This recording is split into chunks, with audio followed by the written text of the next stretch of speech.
وعلى آله وصحبه أجمعين ومن اهتداهم بإحسان إلى يوم الدين أما بعد. معزز علماء کرام اور ذمہ داران جماعت اور جمعیت اور ذمہ داران مساجد اور خواتین اسلام، میری ماں اور بہنوں، تمام قسم کی تعریفات اللہ وحدہ لا شریک کے لیے لائق و سزاوار ہیں. درود و سلامت ہو آخری نبی جناب محمد رسول اللہ صلی اللہ علیہ وآلہ وسلم.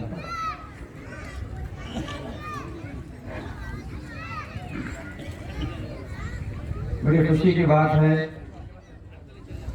کہ یہاں پر ہمارے پاس علماء اکرام ایک سے ایک اچھی نصیحتیں کر رہے ہیں، اور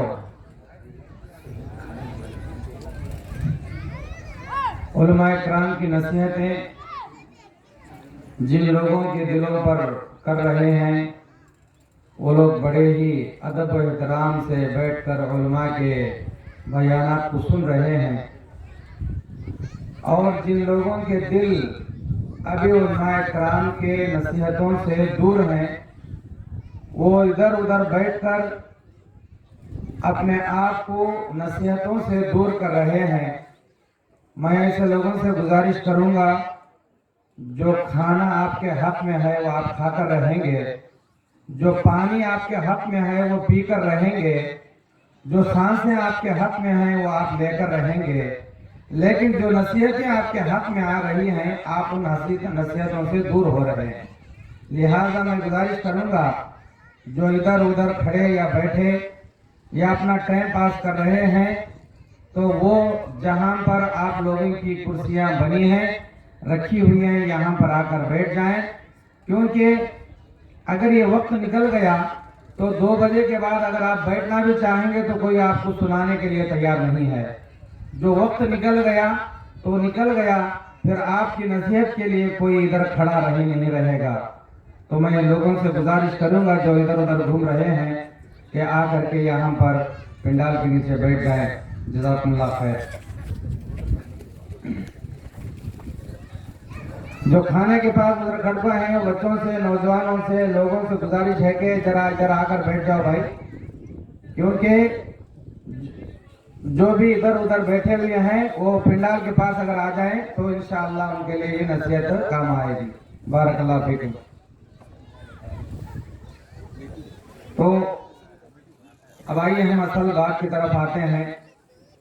دراصل صدارت کی کرسی بڑی مظلوم کرسی ہے، اور اس کرسی پر بیٹھے رہنا اور لوگوں کی سارے لوگوں کی باتیں سننا اور پھر اس کے لیے ایک نتیجہ اخذ کرنا، اور پھر اس کے بعد اس کام کے لیے جو کئی دنوں سے تیاری ہو رہی ہے اس کو انجام تک پہنچانا، یہ واقعی مشکل کام ہے جس کا شاید حق میں ادا کر نہیں رہا ہوں، کیونکہ وقت بھی مجھے مختصر دیا گیا ہے. باوجود اس کے میں کوشش کروں گا کہ اپنی بات کو اپنے وقت میں سمیٹ سکوں. تو ہمارے پہلے مقرر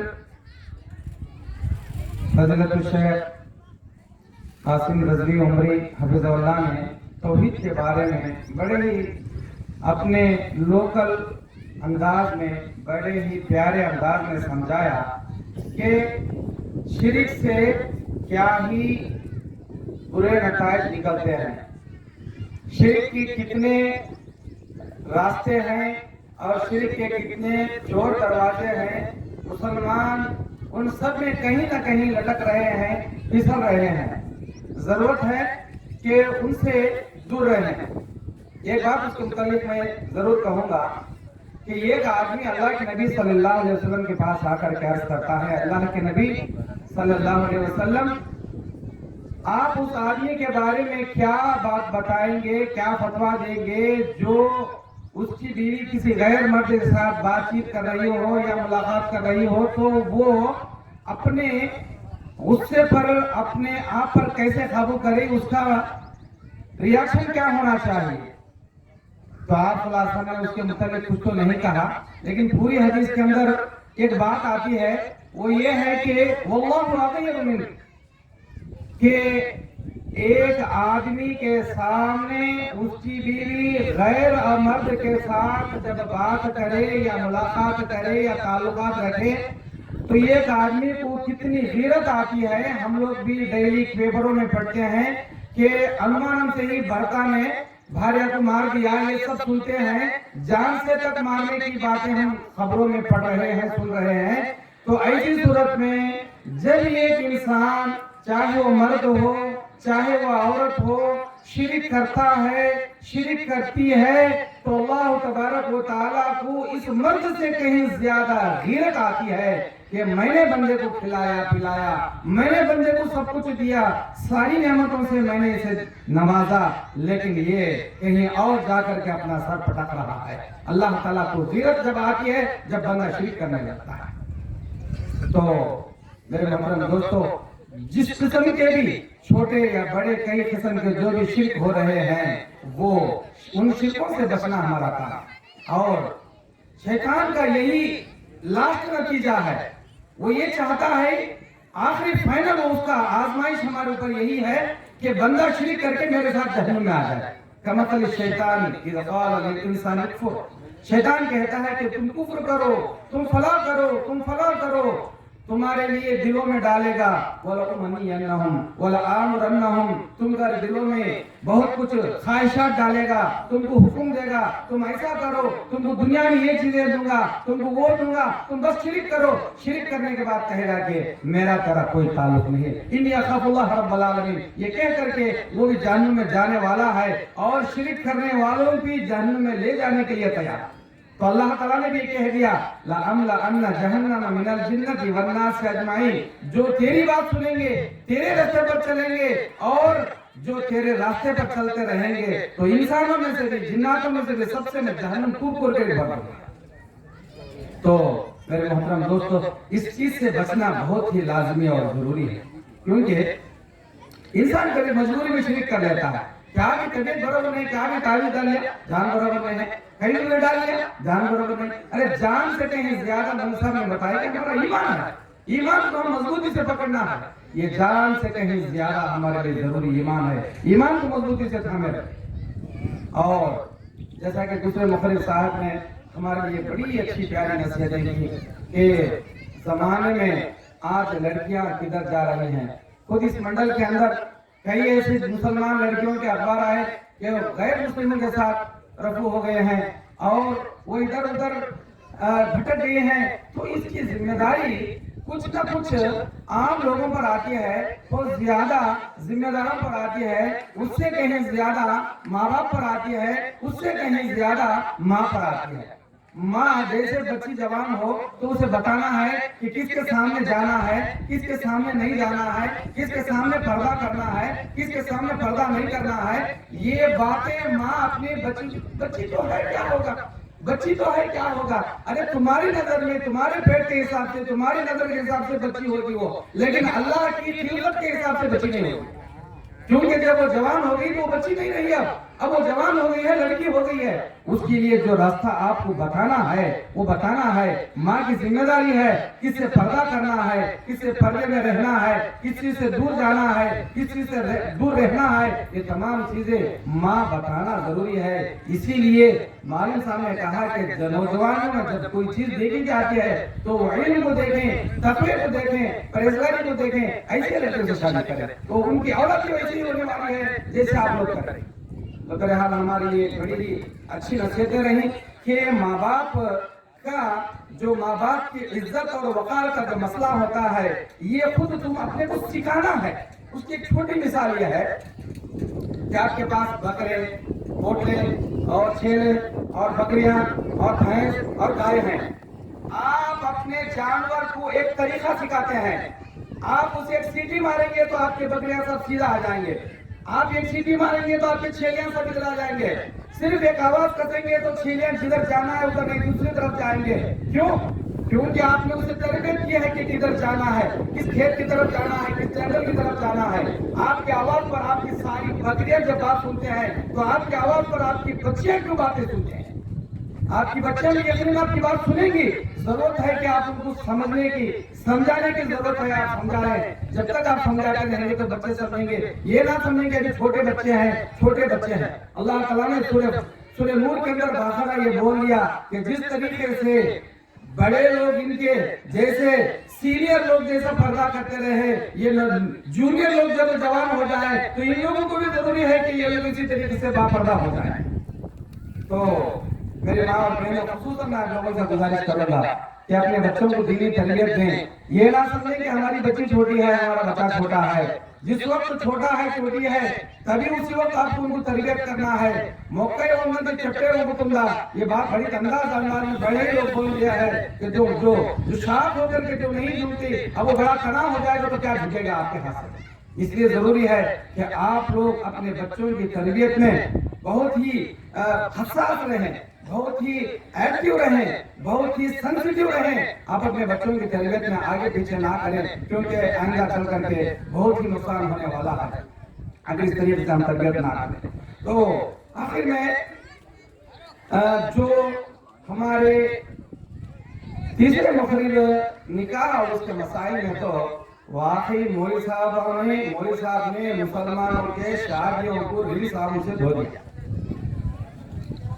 اب اگر ضروری بھی ہمارے اندر غیرت ہے تو, ضروری بھی ہمارے اندر شرم و حیا ہے تو, یہ بے پردگی, یہ فضول خرچی اور یہ بے حیائی, اس سے دور ہونا ہمارے لیے ضروری ہے. اور اس معاملے میں مردوں سے پہلے میں عورتوں سے کہوں گا کہ عورتیں اگر بول لی تو یہ کیا بڑا کام نہیں ہے. عورتوں کے دلوں میں اگر یہ ایمان آ جائے کہ ہم کو اللہ کے نبی صلی اللہ علیہ وسلم کے بتائے ہوئے طریقے سے ہمارے گھروں میں شادیاں ہونا چاہیے ہمارے گھروں میں, تو عورتیں اگر بولے تو کوئی بڑا کام نہیں ہے. اگر عورتیں نہ بولے تو پھر کوئی اس کا گھر والا مرد مولوی ہو, مفتی ہو, چشتی ہو, اور بھی کچھ ہو, بیکار. یہ سب بیکار ہے. جب تک عورتیں اس معاملے میں اپنا قدم آگے نہیں بڑھائیں گی کہ ہمارے گھروں میں ویڈیوگرافی نہیں رہے گی, بے پردگی نہیں رہے گی, فضول خرچی نہیں رہے گی, تو واقعی اگر عورتوں کے دلوں میں یہ بات آ جائے تو یہ کام ہو سکتا ہے, کیونکہ یہ سب کنٹرول عورتوں کے پاس ہے. جیسا کہ مولوی صاحب نے کہا کہ دلہن کا ایک جوڑا بنایا جاتا ہے تو یہ 5,000 سے 15-20,000 ہوتا ہے صرف ایک مرتبہ پہن کر کے, پھر وہ زینت شوکیس کی بن جاتی ہے. تو یہ کیسی فضول خرچی ہے, اس سے بھی بچنا ہمارے لیے ضروری ہے. میرے ماں اور بہنوں اور میرے دوستوں بزرگوں حاضرین مجلس, ہم میں سے ہر آدمی اس کا ذمہ دار ہے جو کہیں کوئی برائی نہیں دیکھتا ہے. من میں کہیں بولے چلے جاتا ہے, میں کہیں کو بولنا کر تو چلے جاتا ہے, دیکھتے ہوئے بھی نظر گھسا کے چلے جاتا ہے. اللہ کے نبی صلی اللہ علیہ وسلم نے فرمایا, من رأى منکم منکرا فلیغیرہ بیدہ, تم میں سے جو آدمی کوئی برائی دیکھتا ہے, اپنی طاقت ہے تو طاقت سے روکو, نہیں ہے تو پھر زبان سے روک سکتے ہیں تو روکو, نہیں ہے اس سے دل میں برا سمجھو اور وہاں سے غائب ہو جاؤ. یہ وذالک ضعف الایمان, اور یہ ایمان کی کمزور ترین اس کا درجہ. تو میرے ماں اور بہنوں, خصوصاً آپ سنیں, آپ ہی کے لیے پیغام تھا. مولوی صاحب کا یہ بیان مکمل آپ ہی کے لیے تھا کہ شادی ہونی چاہیے, شادی کے اندر آسانی کرنا چاہیے, شادی کے لیے جو کچھ ہم جتنا کم خرچ کر سکتے ہیں کرنا چاہیے, اور باقی کے چیزوں سے رکے تو بہت ہی بہتر ہے. جتنے رسومات مولوی صاحب نے گنائے ہیں ان سب سے رکنا ہم میں سے ہر آدمی کے اوپر بہت ہی ضروری ہے جن کے گھروں میں ایسا ہو رہا ہے. اور شادی کے مسئلے میں ایک اور بات میں بتاتا چلوں, بڑی عجیب بات ہے. شہروں کے اندر بھی ڈیٹنگ کا مسئلہ آ رہا ہے, لا حول ولا قوت الا باللہ. یہ زنا کا یہ کھلا ہوا دروازہ ہے. ڈیٹنگ کا کیا مطلب, ایک مرد ایک عورت ہے, شادی کرتے ہیں, نکاح کرتے ہیں, شادی کرتے ہیں, میرج رشتے کا جو رجسٹر میرج ہے وہ بھی نہیں کرتے, یہ بھی کرنے دیتے ہیں. جب تک پسند آیا رہے, بعد میں پسند آیا السلام علیکم وعلیکم السلام. یہ وبا بڑے شہروں میں بہت تیزی کے ساتھ پھیل رہی ہے, اور اس کا اس کا بہت ہی برا نتیجہ ہمارے ماحول میں دکھ رہا ہے۔ اب آخری چیز مجھے ایک بات بولنا ہے، وہ یہ ہے کہ جہیز کے معاملے میں سبھی لوگ اسے منع کرتے ہیں، بولتے ہیں، لیکن سب لوگ لیتے بھی ہیں، دیتے بھی ہیں۔ اس کی مثال کیا؟ حکومت کی نظر میں اگر کوئی جہیز دیتا ہے کٹم پوچھتا ہے تو اس کے اوپر کیس بک کرنا ہے۔ کون کیس بک کرنا ہے؟ ایسے کیس بک کرنا، پولیس والے کیس بک کرنا، اسے فیصلہ کرنا، اسے جج کرنا، اسے لڑنا سا کر کے لائر کرنا۔ تو پولیس والے بھی اپنے بچوں کو دے رہے ہیں، جج بھی دے رہا ہے اور اس کے جو لائر لڑ رہے ہیں انہوں بھی لے رہے ہیں، دے رہے ہیں۔ اب کون کرنا اسے؟ اب ہمارے ان کو چھوڑ ڈالا جو دیندار ہیں، جن کے گھروں میں ماشاءاللہ 5 وقت نماز نہیں، 7 وقت نماز ہے، اشراق اور تہجد کو ملا لے کو، ان کے گھروں میں بھی یہی حال ہے۔ تو اس سے رکنا ضروری ہے۔ یہ اسلام میں بھی حرام ہے، حکومت کے نظر میں بھی جرم ہے۔ تو ہر قسم سے جب جرم ہے اور گناہ ہے اور بڑا گناہ ہے کیونکہ دوسرے آدمی کا مال باطل طریقے سے کھا رہے ہیں، تو اس سے رکنا ہمارے لیے بہت ضروری ہے۔ اگر یہ 4 باتیں نصیحت اگر ہمارا عمل کر لیں تو میں سمجھتا ہوں آپ کے آنے کا یہاں پر جو فائدہ آپ کو ہونا تھا انشاءاللہ ہو جائے گا۔ اللہ تعالیٰ سے دعا ہے اللہ تعالیٰ تمام لوگوں کو کئی سنی باتوں پر عمل کی توفیق عطا فرمائے۔ وآخر دعوانا ان الحمدللہ رب العالمین۔ السلام علیکم ورحمۃ اللہ وبرکاتہ۔ جزاکم اللہ خیرا کثیرا۔ اب ہمارے پاس صرف آخری ایک مقرر بچے ہوئے ہیں، آخری مقرر